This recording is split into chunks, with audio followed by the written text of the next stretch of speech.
Um, so our section for today is 7.2 paths and circuits. So first we want to fix some terminology, and let's just read them and then we will illustrate what's happening. So, so let's say that we have a graph A, B, C, D, E. And let's say that there are some vertices connecting them.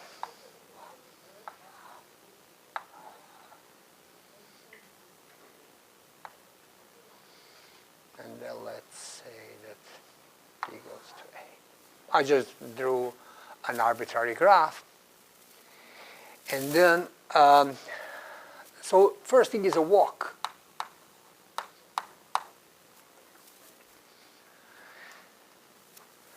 So what is a walk in a graph? In a walk, I better label the, because there are multiple edges, it is important that I label them. So this is E3, this is E4, this is E5, this is E6, and then loop could be also labeled as E7. So let's consider a walk from A to C. Walk A to C. What would that be? Generally, just this definition covers what you would consider in real life a walk from one place to another. So what would that be? You start with the vertex A, then you list one edge connecting that A with another vertex. So which one can we include in our walk? So you want to go toward B. Okay, that's a good idea. Do we have two options, yes or no? You have both E1 and E2, so you have to specify. So in a multiple graph, then we say E to E1, let's say.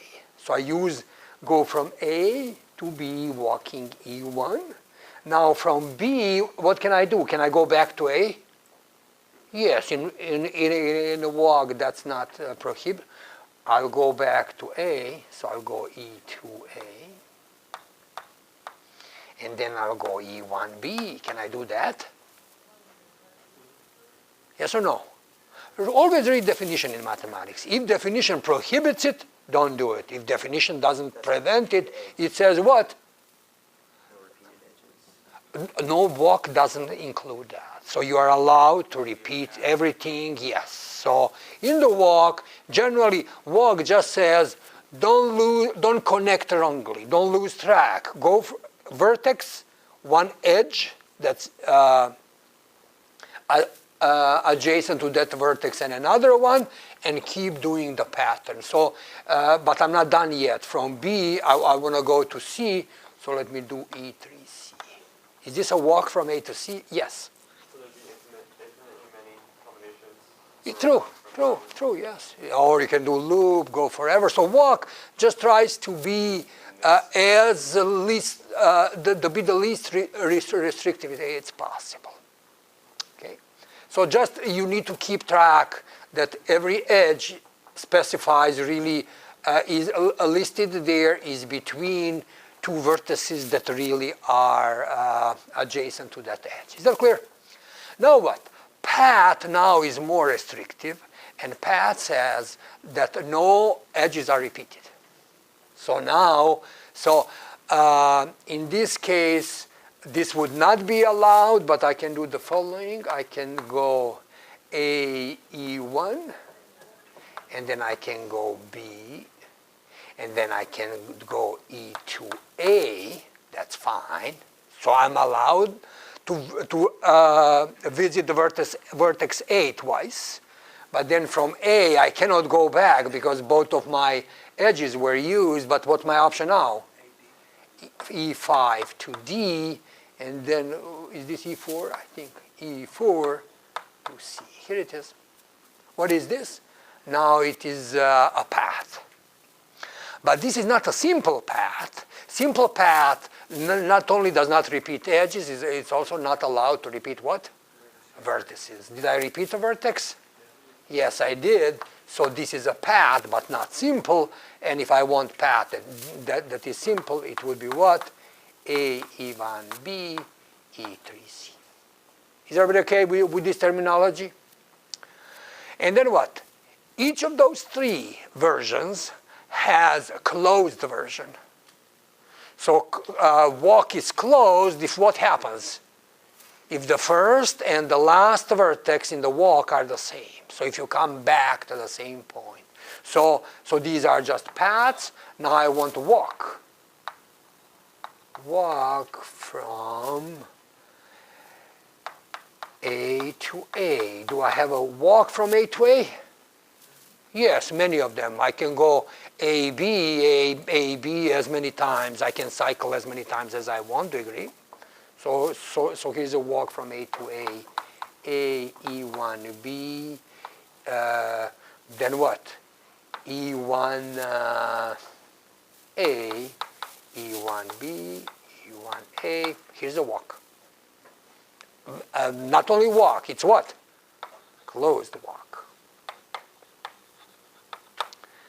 Now what? But this is not closed path. Can I make a closed path? What would that be? A, E1B, but now I come back, here it is. This is what? Closed path, and they have a special name, it's called circuit. So circuit is the path, so no vertex, no edges were repeated. And then what else? Is this circuit simple, yes or no? Yes, because the fact that A is repeated twice, that's just actually, there are only two of them, A and B, and then you just go from A to B on E1, and then there's no direction, B to A on E2, and that's it. Of course, every circuit must have the same beginning and the end. That's not considered a repetition. So if you don't repeat those, that's, yes? So if you want, say you went to E somewhere in there, and then did a loop, then it wouldn't be a sort of simple path because you visited one node twice and it wasn't. What do you say here? Yeah, like what would be called a simple path, a simple closed path if you visited some other vertex twice. No, that's it, yeah. So only beginning and the ending one is allowed to be, it's not allowed, it's actually reasonable to, by definition, if you call it circuit, you must have beginning and the end to be the same. Yeah, so that's it. What else? By the way, if you have one of those, then let's see what happens. So here's another example. So just the example from your notes. It says here that on this graph, what did we call a walk? We said A goes on E5 to C, then on E6 to E, and then on E2 to A, back, so we revisited A, and then E5 to C, and then E6 to E, and E3 to D. So here is a walk between A and D. And then I just wrote their examples of closed walk, and then path, and then simple path, so that should be. Here's a very important term for what we'll do, and it's a very important term for mathematics in general. When things in mathematics are connected, and you will see that in different disciplines, for example, in topology, we have the same thing. So two things are connected if there is admissible procedure to get from one to another. And what is admissible procedure? What would be for graphs? Yes, if there is a walk from one vertex to another, then we say that they are connected. And then the graph itself is connected if every two vertices are connected. So from whatever in the graph, you can get anywhere else walking along the edges of the graph. By the way, you will see that we'll really rarely mentioned here in our course, directed graphs. So generally, in this case of directed graphs, situation is a little more sensitive because it is important that you always traverse the edge in the direction it is specified. Do you agree? You cannot go in the opposite street. So but as I said, we'll just do mostly general graphs. All right, so here is the example. It says vertices B and E are connected. Do you see the walk between B and E? And then are B and F connected? No, there is no way to connect B and F. How would you prove that? Generally, what? B can only reach edges A, C, and E, and from those edges there is no. From none of those edges there exists connection to D and F. And by the way, there is also another term here, so we are just learning like a new language for graph theory. The maximal connected subgraph is called component. So do you see clearly components here on this graph, yes or no? What are they?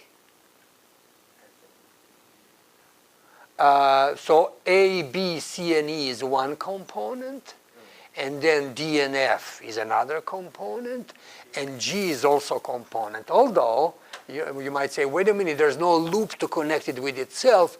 Generally, we consider that one point is just called a trivial walk. So I should have told you that during the definition, that's also considered a walk, so that every point is just automatically connected to itself, because otherwise some points would be without any component of connectedness. By the way, being connected, is that equivalence relation, yes or no? To connect with the chapter 6. Only if the graph's Is not directed. what's a? Only if the graph's not directed. Yes, that's what I meant. So if I call it graph, then graph assumes that it's not directed. Yes. So why? Because if you have a walk, can you go backwards on the same walk? And that's why it's symmetric. Why is it transitive? If you can get from A to B and B to C, then just join those two walks, and you will get a walk.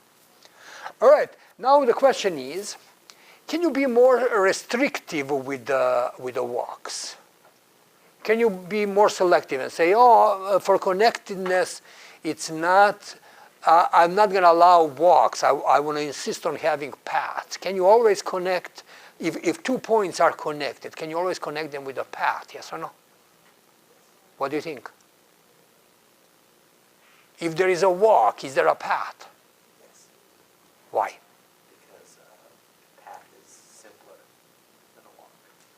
Then what? We cannot always reach simplicity, you know. What tells you that we can reach it? You're absolutely right. I just want to hear the argument. The difference between a walk and a path is that a walk allows repetition. So if you A repetition of what? Be careful. repetition of edges. Edges. So if you don't have repetition of edges, you're a path anyway. But what if you have a repetition of edges, like I did here? Did I have repetition of edges? Yes, I had E1, and I had E1 again. And that was on the path from A to C. So if I have a repetition of edges, what can I do? What's it? Not only and everything in between, because I might lose connectedness. But here it is. If I do the following. So A to C, there was a walk. What if I erase this repeated part? This from E1 until E1. So this, if I cross this, what happens? If I'm losing, am I losing connectedness, yes or no? Why? Because first thing that was mentioned was B. My B is coming here. So this E1 connects nicely to B. So that extra loop, longer loop or circuit that I did really doesn't, is not necessary for this walk.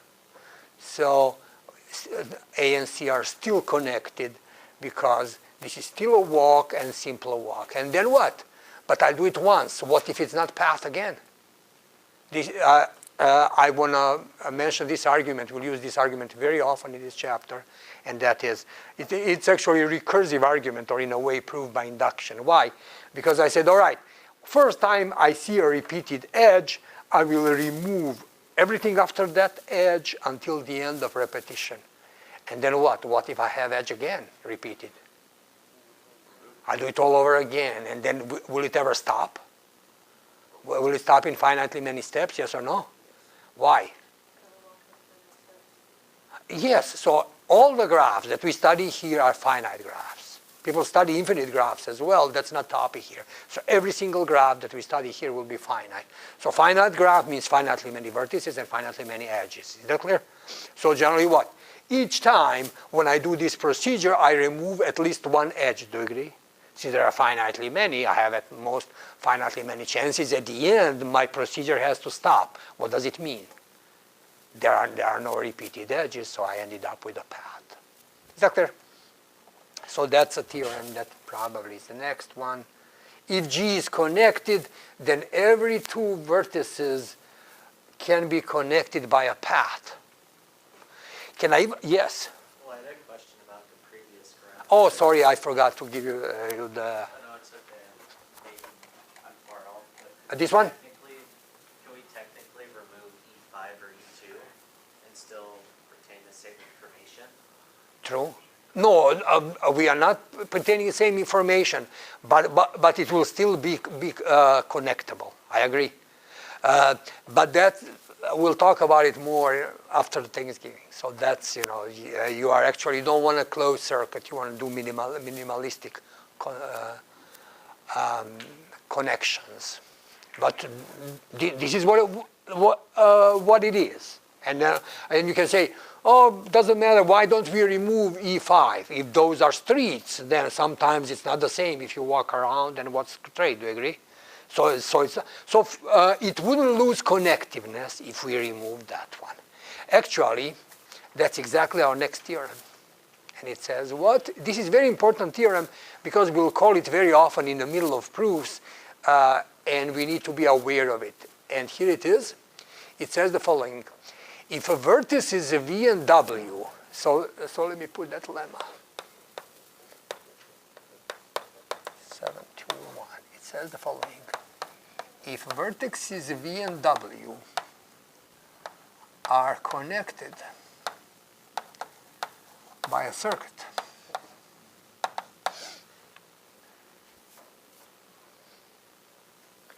and one edge of that circuit is removed,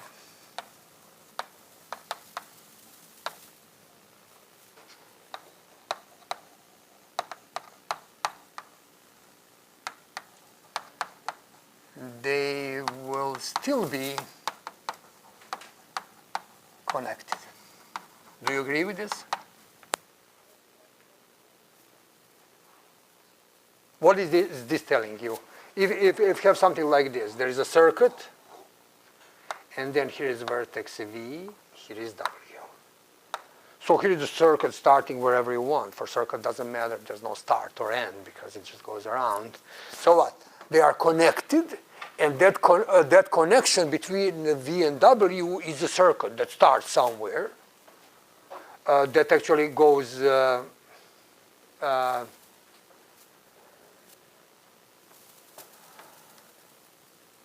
yes.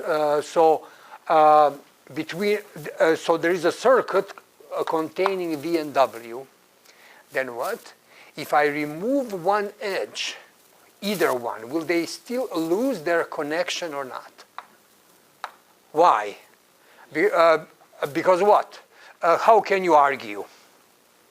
It's common sense, but like little formal argument would be the following one.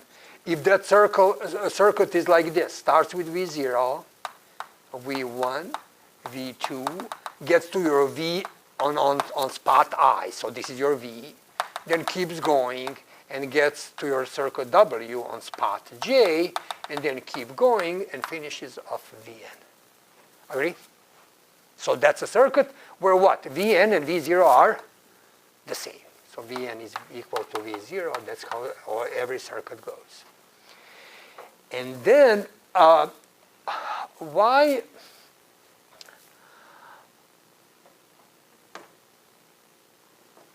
Actually, what?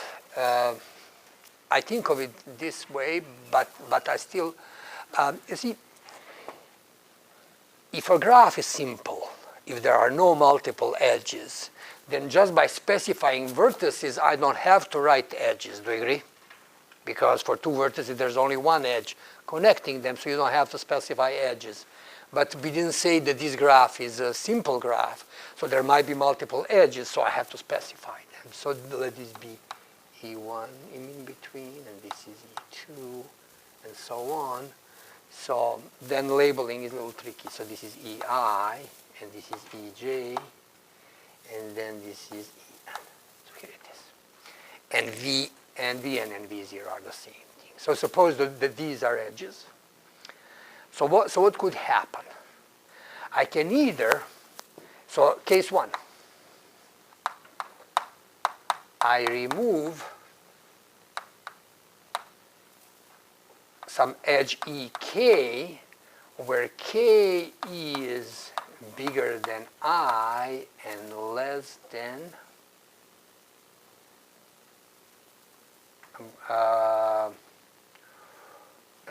or equal J.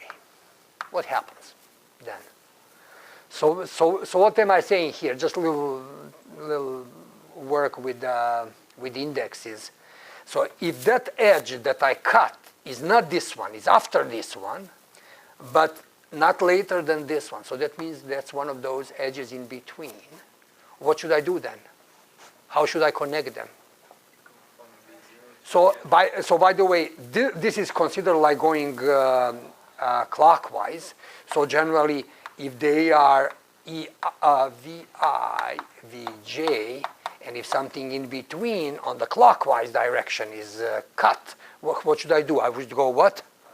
Counterclockwise. So my path would be, as I said, you immediately saw it on the picture. Now I'm trying to write argument how sometimes we want to write things formally.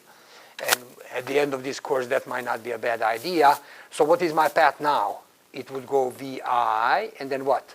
Go backwards, VI minus 1, V1, then Vn, V1, which is the same thing as a Vn, then Vn minus 1, until I get to Vj.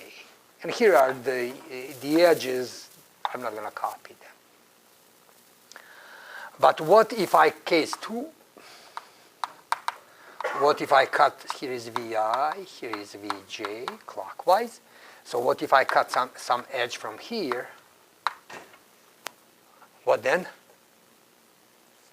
Then I just go normally clockwise. Then the path connecting them would be Vi plus 1, Vj, and I'll be done. What is this case if it's Ek, where K is 1 before, so K is either less than I. Yes, K is less than or equal I, or K is bigger than J. Here it is. So in the other case, that means I cut something outside of that, like interval, visually, then I can just normally, nothing was hurt on the natural path, so I can do it that way. So that's what we call, as I said, so this is the connection now, clockwise. And this one I reversed, and I went counterclockwise. There's no direction. This is just terminology of the way we talk, how numbers go 1, 2, 3, 4, 5. So there's no direction on the edges, but this is just direction of how indexes go. And that's it. So this is a technically fairly important theorem, and that's why I want to have it here written. That's how lemmas in mathematics, the role of lemmas. They just want you to focus on something that you will need very often, and you want to just do the isolated statement, and then later on just call it. Is everybody okay with this? Oh, by the way, what I didn't put there, not to burden the statement in part I forgot to mention that. If G is connected, every two vertices can be connected by a path. Can they always be connected by a simple path? Simple path means not only edges, neither vertices are not repeated. Can I do it the same way, yes or no? Yes, because if I repeat the vertex, I can, so if I go from somewhere and then if I repeat like vertex V2, if I come back and continue, can I just remove all this little cycle, yes or no? Yeah. So generally, that's the same way it would be proved, but I didn't put it there because logic is the same one. All right. All right, today there are two big topics where we discuss those paths and circuits, and those are Euler paths and Hamiltonian paths. They are fairly important for all kinds of applications, and particularly Euler graphs are very popular, and that's actually how people consider the beginning of graph theory is happening when we have situation like this. We'll come back to definition, but here is the famous problem of Königsberg bridges. So Königsberg is a town that changed hands. Now it's in Russia, but at that time I think it was Prussia. And Euler was visiting there, and then in that town they had those little puzzles. You know how locally people like those puzzles to kill time. So one of the puzzles was the following one. So here's geography of town. So it had two branches of the river, and then there is one side of the river, the other side of the river, and there are two islands. And then, so there were some bridges in that town. So for example, this island had two bridges to connect with the upper side of the river, and two bridges to connect with lower side of the river. Second island is having one bridge. And then, oh, by the way, similar structure is, I think, in Paris. Yeah, so they have Cité, and this is Saint Louis, yeah. And what? So now, here is one bridge connecting, here is another bridge connecting. Puzzle was the following.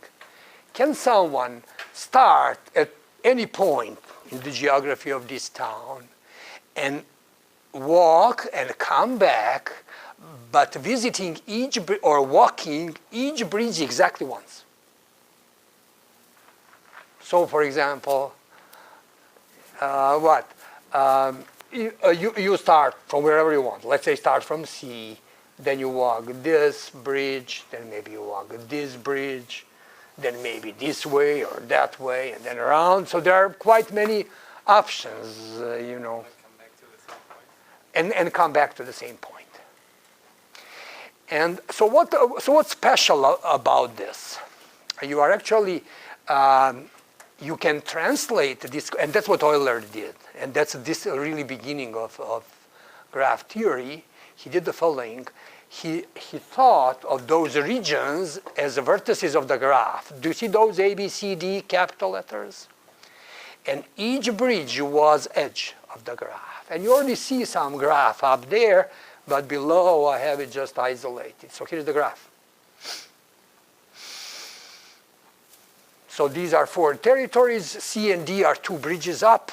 A and B are two bridges down. E is the bridge between two islands, and F and G are bridges again between the second island. So here's a graph. Can you start at any point? Yes, anywhere, yes. But you have to come back to the same point. Yeah, so to disprove it, you just have to pick one that you start out that you can't come back to? Or is that Actually, or is it just one? No, generally wherever you start, you will fail. Okay. Doesn't matter. You know, generally, the question was, can you find one where it would work? Start where, choose your own start, go do the path, and come back. By the way, what is this? So let's fix the terminology. Is it a walk? Yes or no? Yes, because you are just going along the edges, from vertex to vertex along the edges, so it is a walk. Is it closed walk? Yes. Okay. Is it a path? That means, are you allowed to repeat, what's it? It would be Yes, yes. So generally, what we are trying to build is a closed path, or we call it circuit, do you agree? But not only that. Yes, it will be simple as well, but there is even more. Because in a circuit, no one asks you to visit all the edges. Just if you walk around without repeating, you might leave some edges unused. Is that clear? But here you are asked to use all the edges. Those circuits are called Euler circuits because of this whole story. So Euler circuit not only gives you restrictions on repeated usage, but it also requires that you use all the edges. All right. So the question now could be formulated, and that's big thing about mathematical methodology. They just disregard the story and islands and everything, and they just take the essence from the story, and then they give you a simple version of your problem where you're not distracted by all the others aspect of the problem. So here it is. Question is there an Euler circuit for this graph? Yes. There isn't. Uh-huh.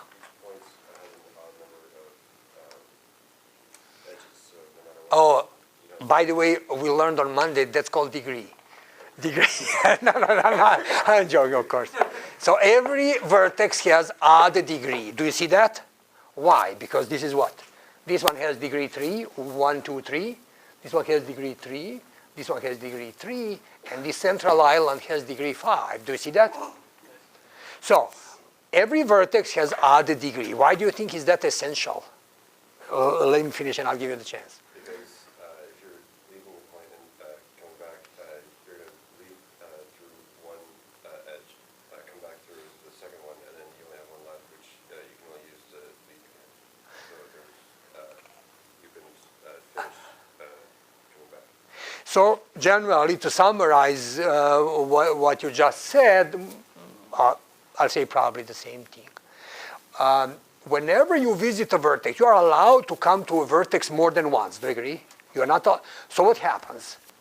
When you come to a vertex, when I come to C, that edge contributes 1 to its degree. Do you agree with me? Then what? You need to leave. Can I leave on the same edge or I'm not allowed? So what should I do? Leave on another edge, and that will add 1 more to the degree. So you always do the following. You add to the degree coming to the vertex and leaving the vertex. And then what? How much is that? 2. Every time you visit a vertex, you add 2 to its degree. So then what? Degree of every vertex has to be what? Even. And that's it. So that's basically the proof of the theorem, and theorem says, and here's the theorem, a connected graph with at least 2 vertices has an Euler circuit if and only if every vertex of a graph has an even degree. And generally, proof that I wrote is basically the same thing that I just told you, just with a little more i's and j's and all that. It's more general, but here's how I wrote it. I just looked at all the appearances. So let's say a vertex appears as a VI1, VI2, and VIK. So those are, on your walk. So this is the same vertex. Appears how many times? It goes I1, I2 to IK, because the way you visit them, vertices go like this. V1, V2, V3, V4, V5, Vn. And let's say you visited vertex a few times here. That's the same vertex visited a few times. And I call those visits I1, I2, and IK in that general order. And then what? Every time you come to a vertex, there is edge coming in and edge coming out. And they are different because it is a circuit. And then you will have degree 2K. Who is the only one that doesn't follow this reasoning? The one when you start. Because you start somewhere, everybody has in and out, and then at the end, where do you have to finish? The only one that doesn't is starting one, and that's exactly the story. Yeah. Is that clear to everybody? So this is the theorem that very nicely and easily controls if a graph has an Euler circuit. So graph has an Euler circuit only if degree of every vertex is even. But now the question is, yes? You said, but the starting point doesn't have to be even. No, but if it is a circuit, starting point is also ending point, so this one will start one, at the end it will make it even as well. Every other vertex has an even degree, and the starting point has to be even. Yes, yeah, very good. What else? Oh yes, some of the degrees is even, so you cannot have just one vertex of odd degree. Very good. But here's my question. All right, so what we just proved, so I better write the theorem on the board.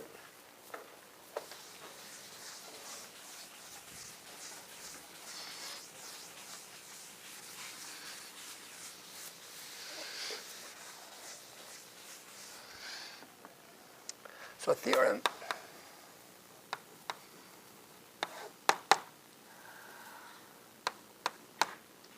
A graph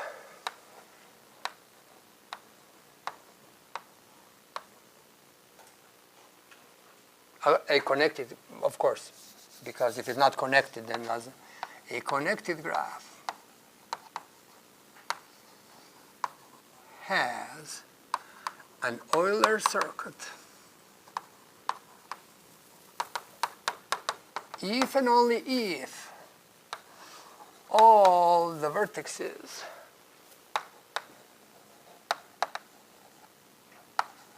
have even degrees. So that's a theorem.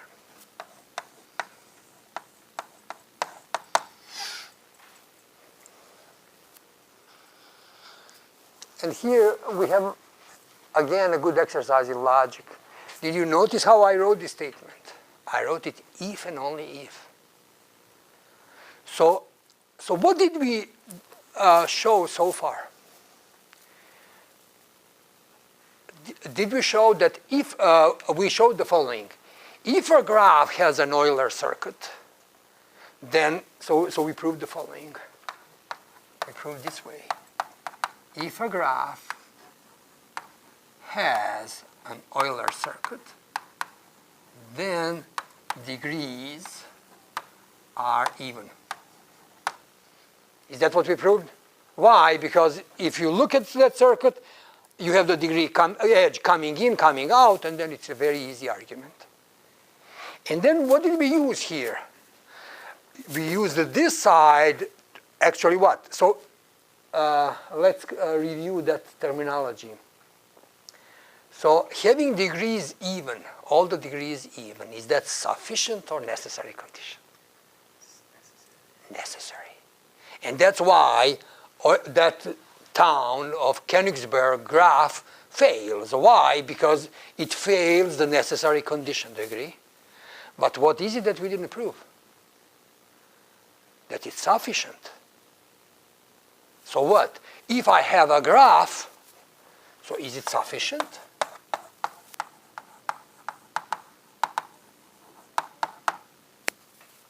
So if a graph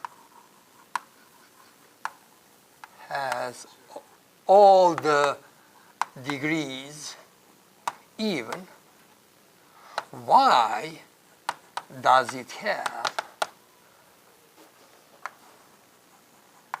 an Euler circuit?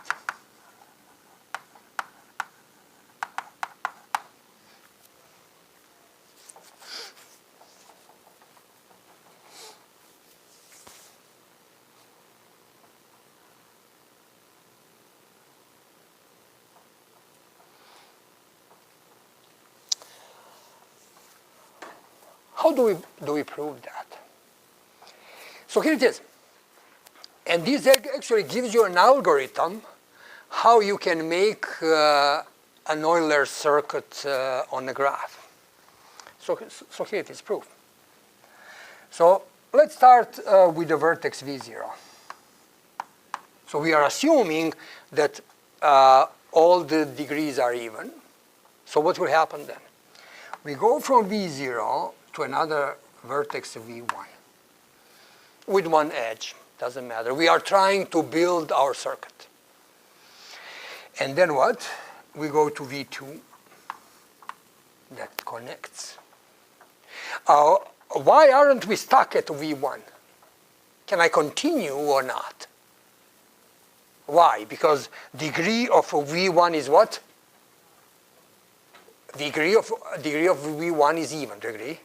So I came to V1, so I'm guaranteed what?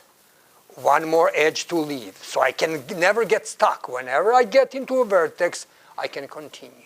Then what about V2? Am I get stuck at V2 or not? No, I can continue V3. So what then? Do I finish the whole graph, or I might have a problem? What's the problem? What is the only way I can get stuck? If it has an all-time. No, but they all have even. All the degrees are even. So that's not. So Connects back with V0. yes, it might be that I come back to V0. This is my trouble. So what happened now? Everything's okay. Everybody has even degree. Do you agree? Everybody had even degree. Then what happens? Can I say, oh, here's my Euler circuit, or this is not Euler circuit yet? Could it be that I didn't visit some edges? Yes, there might be now that some, because this is all absolutely, everything's okay.